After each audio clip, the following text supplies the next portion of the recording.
c'est toujours la même problématique. Des facteurs qui sont à l'origine, qu'il faut lutter. La toxicomanie. Deuxièmement, l'incivilité.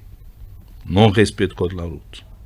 Tous ces facteurs-là sont toujours, on les retrouve toujours à l'origine, justement, de ces accidents mortels, et notamment dans les grandes villes du Sud, parce qu'il y a beaucoup de distance, la nuit.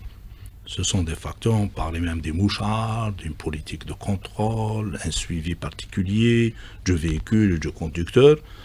Hélas, nous assistons d'une manière impuissamment devant ces situations inadmissibles. Humainement, c'est énorme. Un nombre de décès, c'est un deuil pour certaines nations, c'est pas normal. Il faut que l'État doit civil quand même.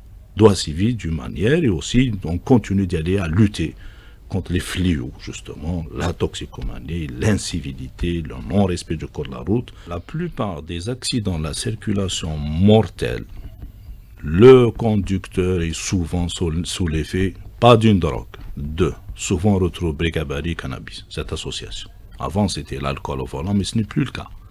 Maintenant, souvent il y a association.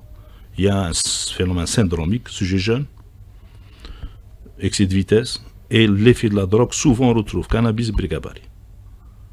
Justement, il faut, même avec les services de sécurité, nous avons développé un protocole, même la personne décédée, conductrice, on pratique justement des prélèvements, et parfois même on va aller même à l'autopsie, de prélever, d'apporter une preuve scientifique que le conducteur qui était à l'origine de l'accident, il était sous l'effet de la drogue ou de l'alcool.